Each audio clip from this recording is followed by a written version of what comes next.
Visakha Gajuwaka Visakha dancers and dance masters association ఆధ్వర్యంలో విరాళం అందజేత 15 రోజుల క్రితం పాడేరు ఘాట్ రోడ్లో ప్రమాదంలో మృతి చెందిన వ్యక్తులకి Visakha dancers and dance master association ఆధ్వర్యంలో గాజువాక శాసనసభ్యులు మరియు తెలుగుదేశం పార్టీ అధ్యక్షులు పల్లా శ్రీనివాసరావు గారి ఆధ్వర్యంలో అచ్యుతాపురానికి చెందిన ఎస్వీఎస్ సౌండ్ సిస్టానికి 10 లక్షల రూపాయల చెక్కుని అందజేసిన గాజువాక శాసనసభ్యులు పల్లా శ్రీనివాసరావుకి కళాకారులందరితో కలిసి గజమాలతో సత్కరించి అనంతరం కళాకారులు సేకరించిన 11,50,000 రూపాయలు, అందులో 1,50,000 మృతుల కుటుంబాలకి 2 నెలలు నిత్యావసర వస్తువులు ఇచ్చి మిగతా 10 లక్షల రూపాయలు యాక్సిడెంట్లో సౌండ్ సిస్టమ్ సర్వం కోల్పోయిన 10 లక్షల రూపాయల చెక్కును పల్లా శ్రీనివాసరావు చేతుల మీదుగా ఇవ్వడం జరిగింది. ఈ సందర్భంగా పల్లా శ్రీనివాసరావు మాట్లాడుతూ గాజువాక సమతా నగర్లో ఉన్న కళామందిరాన్ని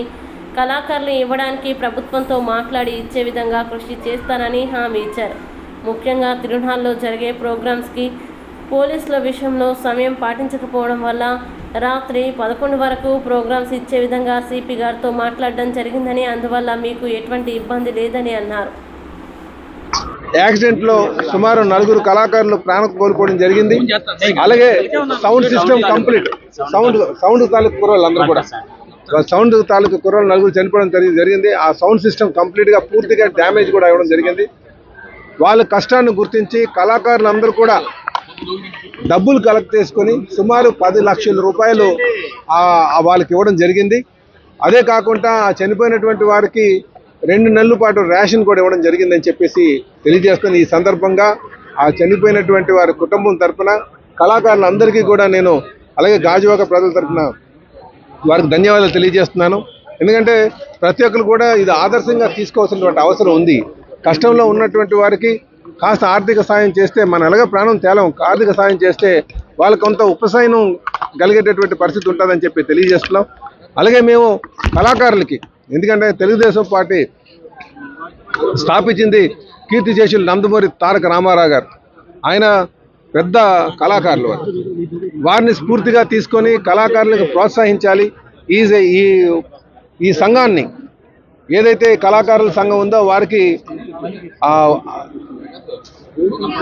భవన నిర్మాణ కార్మికులకి వచ్చినటువంటి ఏవైతే బెనిఫిట్స్ ఉన్నాయో ఆ అసంఘటిత కార్మికుల్లో తీసుకురావడానికి నా ప్రయత్నం చేస్తానని కూడా చెప్పడం జరిగింది. ఎందుకంటే వారికి ఎటువంటి ఇన్సూరెన్స్లు కానీ వచ్చేటువంటి పరిస్థితి లేదు. కనుక ఆ కళాకారులు కూడా ఒక కార్మికులుగా గుర్తించి వాళ్ళకి కొన్ని ప్రోత్సాహాలు ఇవ్వాల్సినటువంటి అవసరం ఉంది. ఖచ్చితంగా ఆ కార్మిక శాఖతో మాట్లాడి మా ముఖ్యమంత్రి గారితో మాట్లాడి ఇవి వారికి న్యాయం జరిగేటట్టుగా చేస్తామని చెప్పేసి కూడా ఈ సందర్భంగా తెలియజేస్తున్నాం. అలాగే వారు ప్రాంగణం అడిగారు. గాజువాక ప్రాంతంలో ఖచ్చితంగా కళాకారులకు ఒక ప్రాంగణం ఏర్పాటు చేస్తామని కూడా ఈ సందర్భంగా తెలియజేయడం జరిగిందని చెప్పేస్తున్నాం. అలాగే వారికి అన్ని వేళ మేము ఆదుకుంటాం, ప్రభుత్వ పరంగా మేము ఆదుకుంటామని కూడా ఈ సందర్భంగా తెలియజేస్తున్నాం. నమస్కారం అండి. కిందిటి నెల 11, 10, 11, 12 తారీఖుల్లో పాడేరులో జరిగిన మోదకొండమ్మ జాతర మహోత్సవాల సందర్భంగా ఎస్ఎస్వి సౌండ్స్ అనేవాళ్ళు సౌండ్ వేయడం జరిగింది. 10, 11, 12 తారీఖు ప్రోగ్రామ్ చేసుకొని 12 రిటర్న్ వచ్చేటప్పుడు ఎర్లీ మార్నింగ్ సారీ నేను ఫస్ట్ చెప్తాను 9, 10, 11 ఆయన ప్రోత్సాహంతో మొత్తం అందరం గ్రాసరీస్ కలెక్ట్ చేసి వారు మాజీ శాసనసభ్యులు వారి చేతుల మీద కార్యక్రమం చేసాం. గాజువాకలో చాలా మంది నన్ను కామెంట్ చేశారు, ఏం వెంకట గవర్నమెంట్ మాది కదా, మరి నువ్వు మా చేతుల మీద చేయాలి కదా. లేదండి, ఏ గవర్నమెంట్ అయినా మాకు దేవుడు పల్లా శ్రీనివాసరావు గారే.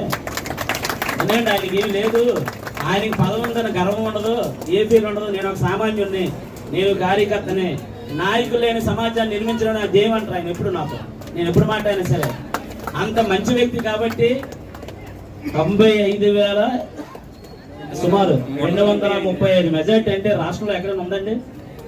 ఇక భవిష్యత్తులో ఎవరికైనా వస్తుంది.